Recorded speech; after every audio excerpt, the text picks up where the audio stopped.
morrerem do que gastar com os animais. É dinheiro a menos que eles vão gastar. Tá? E nisso, ela desampara todos os empregados. Algo que o Vicente jamais faria. Tá? O Vicente tem esse amor pela terra, essa ligação com a terra.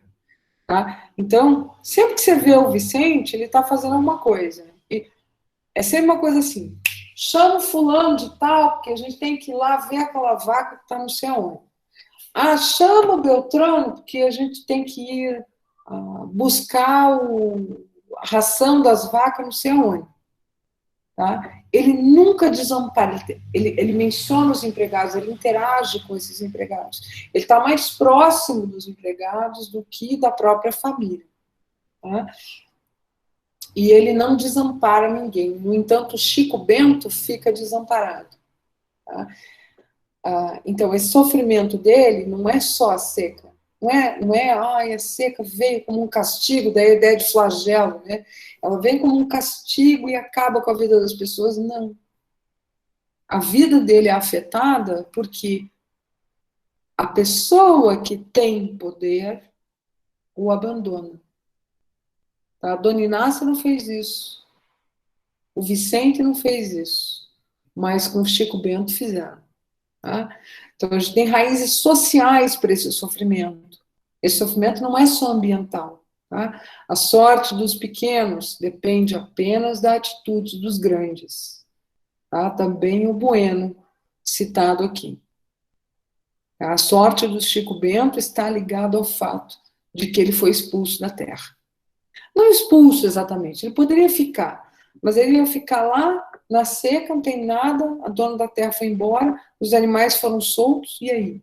Ele vai comer o quê? Ele vai viver do quê? Ele precisava arranjar uma fonte de sustento, né? Ele não ia mais receber dinheiro para trabalhar. Então, o plano da família é ir para os seringais do norte, né? Seringueiras, na Amazônia e tal. Eles tentam conseguir passagens do governo e não conseguem.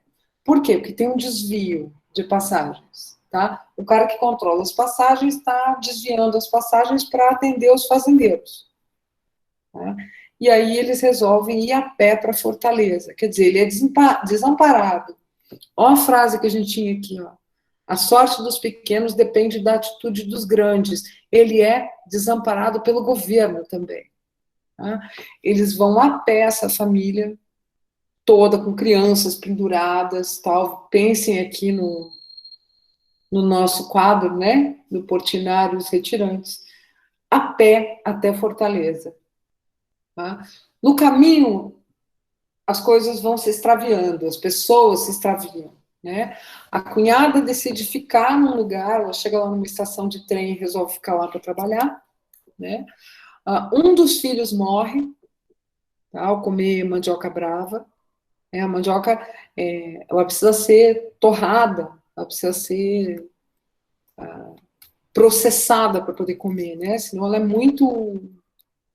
muito tóxica, né? A mandioca brava. Outro filho vai fugir com ciganos, né? O menino estava ali, de repente não estava mais, né? Então, é uma narrativa de perdas sucessivas essa viagem, né? As pessoas vão indo embora, vão morrendo, vão ficando pelo caminho, né? As esperanças vão se desfazendo, né? A dignidade vai indo embora. Ele é um homem que trabalha no começo, ele é um homem que tem uma força interior, né? Ele ainda tenta ficar lá, e ele tem esperança, ele tenta ficar na fazenda durante algum tempo, tem esperança de que alguma coisa possa acontecer, que possa chover, mas ele vai perdendo isso, né? E com o tempo vai perdendo a dignidade também.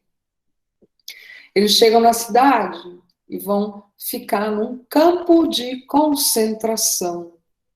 Campo de concentração do Alagadiço. Ela usa exatamente essa expressão. Tá? Pensem que os campos de concentração que a gente vai conhecer depois são campos de concentração da Segunda Guerra Mundial. Né? Aqui são campos de concentração de retirantes, pessoas que estão vindo do interior, chegando na cidade, que não tem onde ficar, não tem dinheiro, não tem comida, não tem trabalho. né? Eles vivem com uma ração do governo em condições miseráveis, tá? Eles não têm nada, assim, né? A desgraça, tá? No entanto, a gente tem todas essas perdas, eles acabam nesse campo de concentração, vivendo num amontoado de gente, né? Mas a narrativa não é trágica, sabe? Não tem aquela coisa, ai, porque eles sofriam tanto, não. Nada remete ao sentimentalismo, nada é barato ali. Tá? As coisas, as pessoas vão se perdendo no caminho e eles precisam seguir em frente. Eles precisam sobreviver. Tá? Então eles não têm tempo. Não existe tempo. Isso está no texto, sabe? Nessa linguagem muito direta, muito clara, não tem nada assim de exagerado nisso. A morte do filho mostra como mesmo a narrativa do flagelado, né, esse elemento religioso que eu já comentei com vocês, essa narrativa que a Raquel de Queiroz cria, ela não é pietista, ela não é sentimental, não tem nada de, oh, meu Deus, as pessoas abandonaram, não, tá? Eu vou ler aqui um trecho para nós, aqui na página 58 da minha edição, que é o trecho da morte do menino. Tá? É o que acontece com o menino. Josias, o nome dele. Desde a véspera, Josias adoecera. De tarde, quando caminhavam com muita fome, tinham passado por uma roça abandonada, com um pau de maniva aqui, outro além, ainda enterrados no chão. Josias, que vinha atrás, distanciou-se. Viu o pai descuidado dele, pensando em encontrar um rancho. A mãe, com o menino no quadril, marchava mais lá na frente. Ele então foi ficando para trás, entrou na roça, escavacou com um pauzinho no chão, numa cova, onde um tronco de manipeba apontava. Dificultosamente, ferindo-se, conseguiu topar com uma raiz cortada ao meio pela enxada. Batendo de encontro a uma pedra, trabalhosamente arrancou-lhe mais ou menos a casca e enterrou os dentes na polpa amarela fibrosa que já ia virando um pau num dos extremos. Avidamente, roeu todo o pedaço amargo e seco, até os dentes rangerem na fibra dura. Aí atirou no chão a ponta da raiz, limpou a boca com a barra da manga e passou ligeiramente pela abertura da cerca. Quando se juntou ao grupo, que já estava arranchado, a mãe, inquieta desde que lhe dera pela falta, o interpelou. Que foi, Josias? Você anda abestado ou isso é ruindade? Que foi que andou fazendo? O menino desviou os olhos. Nada não, fiquei ali. Chico Bento, que tinha saído à procura de qualquer coisa, deu também com a roça. Com algum trabalho, conseguiu arrancar uns pedaços de raiz e veio para o rancho, trazendo matrouxas, paus de mandioca obtidos. Enquanto Cordulino ia raspando para um beiju o achado miserável, Josias ao lado dela, calado, estirado no chão, fazia de vez em quando uma careta. Afinal, disse a mãe que estava com dor de barriga. De quê? Ele contou a história da manipeba. Cordulina levantou-se assustada. Meu filho, pelo amor de Deus, você comeu mandioca crua? Assombrado e sentindo a dor mais forte, o pequeno começou a chorar. Cordulina, aturdida, topando no madeirame do chão, andou até o terreiro limpo, procurando na terra varrida umas folhas para um chá. Depois, caindo em si, foi às trouxas e, no fundo de uma lata, tirou um punhado ressequido de sene. Chico, Chico, vale-me Nossa Senhora, o Josias se envenenou. A gente tem aqui uma outra partezinha, aqui. A criança, e aí ele chega ele vai piorando, né? A criança era só osso e pele, o relevo do ventre inchado formava quase uma legião naquela magreza, esticando couro seco de defunto, empretecido e mal cheiroso. Quando o pai chegou trazendo consigo uma velha negra rezadeira, Josias, inconsciente, já com o cirro da morte, sibilava, mal podendo, com a respiração estertorosa. A velha olhou o doente, abandonou o pichain e abanou o pichain enfarinhado. Tem mais jeito não, esse já é de Nosso Senhor. E a criança, com o cirro mais forte, mais rouco, ia se acabando devagar, com a dureza e o tinindo de um balão que vai espocar porque encheu demais. Não tem nada aqui de sentimental. Esse menino, essa narrativa do menino que chega no chão e arranca uma raiz e come aquilo, desesperado. Tá? A ação dele fala tudo.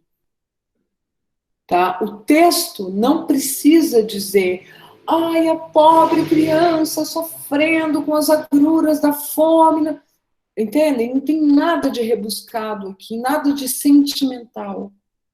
Tá? O menino cata aquilo, come, isso é narrado como aconteceu. Né? Mesmo o desespero da mãe não é, ai, a mãe sentiu enquanto seu filho, fruto do seu ventre, suas entranhas, nada disso. Né? Meu Deus, o pirralho se envenenou, o que eu vou fazer?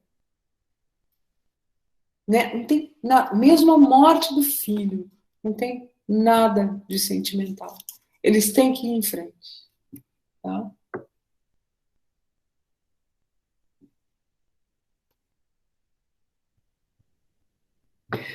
Então, essas duas narrativas, elas vão se encontrar em alguns momentos. Eu não contei a história inteira do livro, né? Eu marquei alguns pontos essenciais para vocês, tá? Mas vão ter alguns pontos em que eles vão se encontrar. No capítulo 16, tá? Eles vieram do sertão, chegaram no campo de concentração, a Conceição está trabalhando como voluntária lá. Ela faz um trabalho, ela vai todo dia depois do trabalho na escola, ela vai lá e ajuda as pessoas, levar comida, atender as pessoas, cuidar das crianças. Tá? Ela encontra e os vê, ela os conhece. Né? Tipo, o que vocês estão fazendo aqui? Né? Então, eles se encontram. Né? E aí essa diferença fica posta. Né? A perda de dignidade deles, né? A falta de esperança, de horizonte, e ela está no ambiente dela agora. Ela está na cidade. Né? Quando ela estava no campo, ela estava deslocada. Agora eles são os deslocados. Tá? No capítulo 18, Chico Bento, logo na sequência, ele vai à casa da Conceição. Ela diz para ele, passa na minha casa. Eles vão conversar sobre o futuro deles, né? Sobre as desgraças e tentar encontrar alternativas, né? Entre caridade e emprego, né? Ele volta levando caridade, levando comida para a família. Né? Tem esse elemento de caridade no texto. Tá? No capítulo 19, graças à influência da Conceição, ele consegue um trabalho. Ele ganha muito pouco, tá? Mas já é alguma coisa. Ele consegue levar um pouco de comida para casa que ele comprou. Isso lhe dá alguma dignidade. Né? Ela, no entanto, ela pede que eles lhe deem o filho mais novo. Eles têm um menino mais novinho, tem outras crianças também, né? Mais novinho, chama Duquinha, o apelido é Duquinha. Ela pede essa criança para criar. Por quê? Porque ela já não quer casar. A distância